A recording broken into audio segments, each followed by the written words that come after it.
দেশের মানুষের ভোটাধিকার কেড়ে নেবার কারণে গত 15 বছর ধরে নাগরিকবৃন্দ ভোট দিতে পারেনি। এবারের নির্বাচনে আমরা আমাদের বকেয়া আনন্দসহ মহা আনন্দে ভোট দিতে চাই। আপনাদের সামনে এই বক্তব্য রাখার পর থেকেই আমরা আমাদের সর্বশেষ এবং সবচেয়ে গুরুত্বপূর্ণ অধ্যায়ে প্রবেশ করব।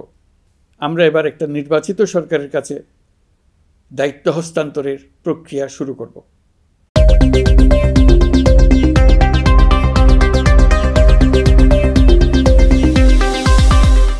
এবার আমাদের সর্বশেষ দায়িত্ব পালনের পালা, নির্বাচন অনুষ্ঠান।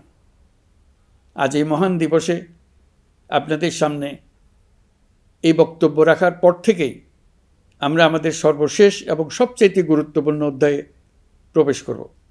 আমরা এবার একটা নির্বাচিত সরকারের কাছে দায়িত্ব হস্তান্তরের প্রক্রিয়া শুরু করব। অন্তর্বর্তী সরকারের পক্ষ থেকে আমি প্রধান নির্বাচন কমিশনারের কাছে চিঠি পাঠাবো যেন নির্বাচন কমিশন আগামী রমজানের আগে 2026 সালের ফেব্রুয়ারি মাসে জাতীয় নির্বাচন অনুষ্ঠানের আয়োজন করেন। আপনারা সকলেই দোয়া করবেন যেন সুন্দরভাবে নির্বাচন অনুষ্ঠান করে এদেশের সকল নাগরিক একটি নতুন বাংলাদেশ গড়ার কাজে সফলভাবে এগিয়ে যেতে পারে। আমরা সরকারের পক্ষ থেকে এই নির্বাচন যাতে সুষ্ঠু, শান্তিপূর্ণ এবং উৎসবমুখরভাবে সম্পন্ন করা যায় সেই জন্য সকল প্রকার সাহায্য সহযোগিতা প্রদান করব। এবারের নির্বাচন যেন আনন্দ উৎসবের দিক থেকে, শান্তি শৃঙ্খলার দিক থেকে, ভোটার উপস্থিতির দিক থেকে, সৌহার্দ্য ও আন্তরিকতার দিক থেকে দেশের ইতিহাসে স্মরণীয় হয়ে থাকে। সেই জন্য সকল আয়োজন সম্পন্ন করতে আগামীকাল থেকে আমরা সকলেই মানসিক প্রস্তুতি ও প্রাতিষ্ঠানিক আয়োজন শুরু করব। নির্বাচনে ভোটারদের সম্পর্কে দুই একটা কথা বলতে চাই। এবার আমরা প্রবাসী ভোটারদের ভোট দেওয়ার আয়োজন নিশ্চিত করতে চাই। অর্থনৈতিক দিক থেকে সম্পূর্ণ বিধ্বস্ত বাংলাদেশ যে আবার দ্রুত ঘুরে দাঁড়াতে পেরেছে তার বড় কারণ হলো আমাদের রেমিটেন্স যোদ্ধাদের ঐতিহাসিক অবদান। নির্বাচনে তাদের অংশগ্রহণ নিশ্চিত করার জন্য নির্বাচন কমিশন প্রস্তুতি নিচ্ছে। নারী ভোটাররা যেন দেশের সর্বত্র নির্দ্বিধায় আনন্দোৎসব সহকারে তাদের ভোট দিতে পারে এটা নিশ্চিত করতে চাই। এবার যেন কেন্দ্রে কেন্দ্রে নারী ভোটারদের ঢল নামে, আমরা সেই লক্ষ্যে সমস্ত ব্যবস্থা গ্রহণ করব।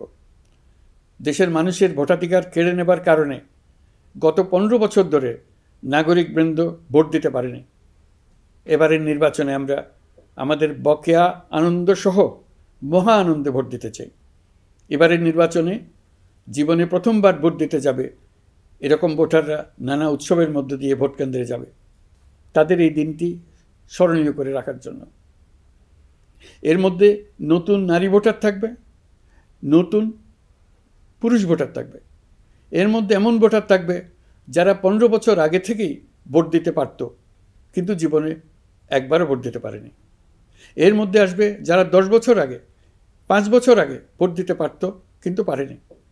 আর আসবে ভাগ্যবান ও ভাগ্যবতীর দল যারা এই প্রথমবার ভোটার হওয়ার যোগ্যতা লাভ করলো এবং সঙ্গে সঙ্গে ভোট দেওয়ার সুযোগও পেয়ে গেল। নির্বাচনের দিনকে আমরা ঈদের উৎসবের মতো করতে চাই। এবারের ভোটের আনন্দ থাকবে সবার মধ্যে। আপনারা সবাই বাচ্চা কাচ্চাদের নিয়ে ভোট কেন্দ্রে যাবেন। নাগরিক অধিকার প্রয়োগের মহা আনন্দ পরবর্তী বংশধরদের কাছে তুলে ধরার জন্য এখন থেকে প্রতিদিন আলাপ আলোচনা করুন আপনার এলাকায় ভোটদান ব্যবস্থা কেমন হলে সুন্দর হয়, কেমন হলে আনন্দমুখর হয় সেটা আগে থেকে ঠিক করার জন্য।